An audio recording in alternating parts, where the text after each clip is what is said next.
Bonjour Carole, bonjour Laure. Alors aujourd'hui, on va parler de organiser et animer une séance de prototypage. Bonjour Laure, est-ce que tu peux nous dire qui tu es et ce que tu fais? Alors, moi je suis Laure Dassonville et je suis directrice du projet Transformation numérique au ministère des Armées.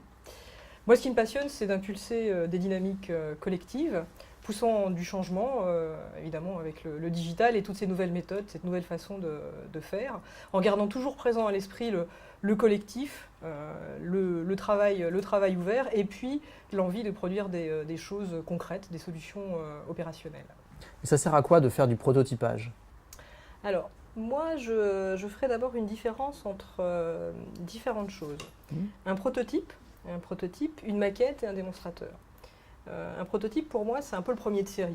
C'est finalement le produit minimum viable, le premier objet qui répondrait à un ensemble de fonctionnalités, qui résoudrait peut-être la majeure partie des points d'irritation que les utilisateurs ont mis en avant. Donc ça, c'est une première chose. Et puis, on a la maquette. La maquette, c'est quelque chose qui va permettre de tester une interaction avec des utilisateurs, tester des cas d'usage, explorer justement ces nouveaux cas d'usage, un travail collaboratif, des gestions d'alerte, des choses comme ça. Et puis le démonstrateur, alors c'est encore une troisième notion de mon point de vue, c'est quelque chose où on va développer du code, où on va aller beaucoup plus loin que la maquette et qui va permettre justement peut-être de tester une technologie ou de vérifier un enchaînement en profondeur d'un dispositif. Alors, à quoi ça sert après un prototypage ?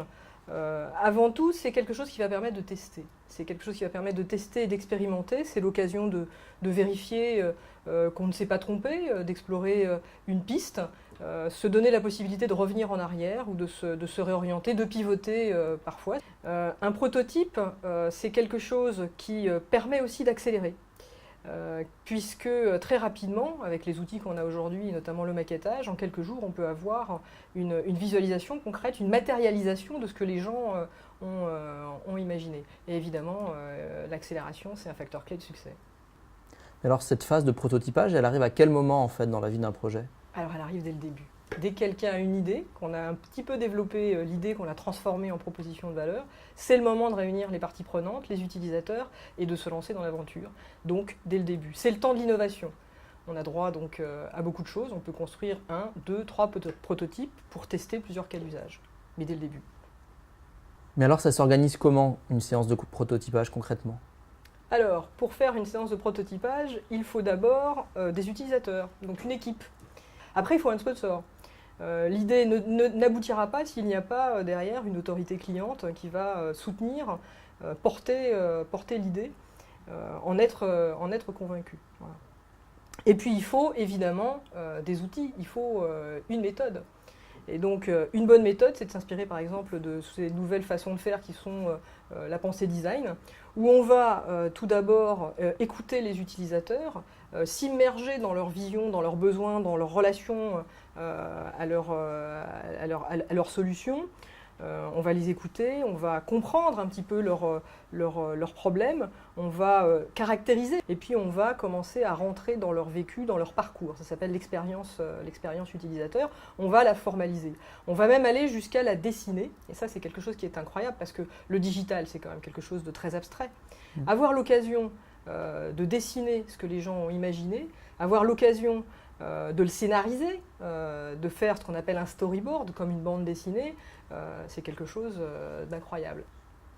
Après vient le temps du maquettage et donc du test, de la concrétisation de l'idée et de l'expérimentation avec un panel d'utilisateurs. Encore une bonne façon de vérifier que les premières idées sont viables.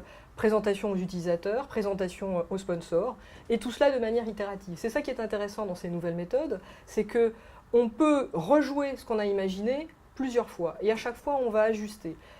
C'est une façon de ne jamais faire trop de perfectionnisme. Quand on itère, on peut s'autoriser à approfondir un sujet, à le laisser de côté ou à le reprendre, et à chaque fois on va un petit peu oublier. Mais c'est une bonne façon de faire puisque justement on va se rechallenger, on peut se donner un nouveau droit à l'erreur et puis petit à petit arriver à une solution qui satisfait l'ensemble de la communauté.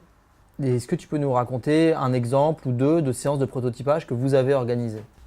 Alors un bon exemple, c'est ce qu'on a organisé à Ballard lors de notre phase d'accélération suite au défi numérique. On a réuni plusieurs équipes en même temps dans une même pièce et on les a fait retravailler sur la problématique qui avait émergé. Donc on avait par exemple 3 équipes avec 3 sujets différents, une équipe de la direction des affaires juridiques, une équipe de la direction des affaires financières et une équipe assez transverse qui travaillait sur un sujet de conseil formation.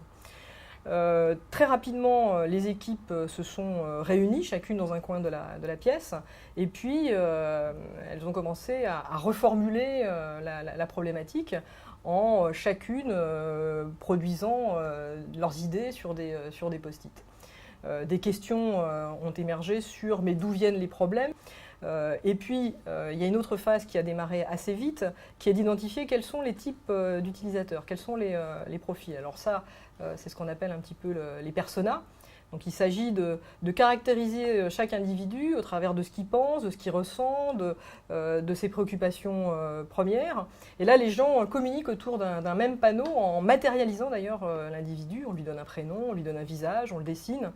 Et cette façon de faire permet vraiment d'incarner ce qui va se passer tout au long du parcours du fameux persona. On enclenche à la suite de ça une autre séquence où on va retracer le parcours, le circuit, l'expérience en fait du personnage. Les gens ont retravaillé les points de contact où vous avez repéré un certain nombre de points d'irritation. Ils ont produit à nouveau une série d'idées en groupe, de manière collective, en échangeant, en partageant, toujours dans cette notion de travail collaboratif.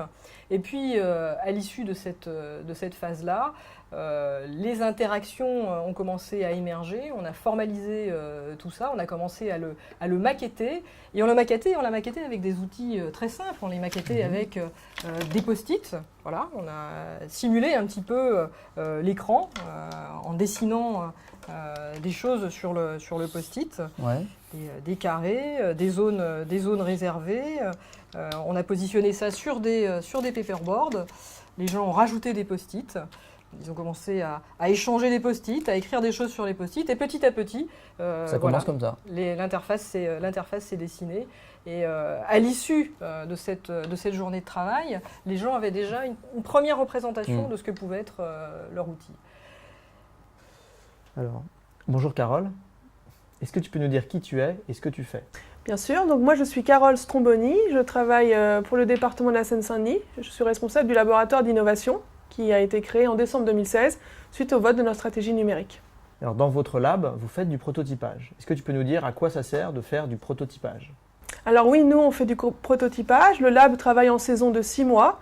Donc là on a eu une saison de janvier à juin qui s'est divisée en 3 temps. Un premier temps d'idéation, ensuite un temps de prototypage et enfin un temps de transfert aux directions métiers des résultats des prototypages. Donc pour nous le prototypage c'est une phase essentielle de la phase d'innovation puisqu'il permet de tester les idées qui sont issues de la phase d'idéation. Donc l'idéation, on produit les idées. On produit les idées, donc nous on a fait des sprints créatifs de 4 jours sur in situ, là où étaient les problèmes. Et à l'issue de ces sprints créatifs, nous avons eu des idées. Donc par exemple pour les parcs de la Courneuve, où c'est un parc où on a installé du Wi-Fi, nous avons réfléchi aux usages qui pouvaient être liés à ce Wi-Fi et nous avons prototypé des usages. On a prototypé une application. Et puis ensuite, on a creusé ce prototypage dans un deuxième temps, dans la phase de prototypage, avec, dans le cas des parcs départementaux, des tests sur des capteurs thermiques pour des tables de pique-nique pour voir si elles étaient occupées, des tests sur des places de parking, pareil, pour pouvoir indiquer aux personnes handicapées si des places étaient libres, des bornes de satisfaction. Donc on a testé plusieurs usages qui étaient issus du sprint et une application notamment. Pendant cette phase de prototypage, et ça nous a été vraiment très utile. Mais alors comment ça se passe concrètement? Quand vous êtes dans cette phase-là, qu'est-ce que vous faites? Alors, sur la partie parc connecté dont je parlais à la Courneuve, nous avons travaillé avec un prestataire extérieur qui est Orange, qui nous a, en partenariat d'innovation, aidé à prototyper les usages que nous avions imaginés en phase de sprint créatif. Donc nous, on travaille en partenariat ouvert, en écosystème ouvert, avec des partenaires du territoire. Est-ce que tu peux nous raconter une ou deux séances concrètement de prototypage? Oui, bien sûr. Donc concrètement, nous, on a choisi plusieurs options pour prototyper. La séance la plus emblématique, ça a été celle du Macathon, dans laquelle on s'est rendu à Issy-Montreuil, et nous avons été accompagnés par des designers sur place, en équipe de 3, pour passer toute la journée à prototyper. Donc le matin, on a refait un peu de design thinking, idéation sur les projets qui étaient annoncés avec les designers. Donc on a dessiné, on a réfléchi tous ensemble. Et ensuite, l'après-midi, on a prototypé avec du carton, du papier, des ciseaux. On s'est mis aussi avec l'imprimante, la graveuse laser. Enfin voilà, on a utilisé les outils du Fab Lab pour prototyper concrètement nos outils. Donc ça, c'était une journée avec un partenaire extérieur.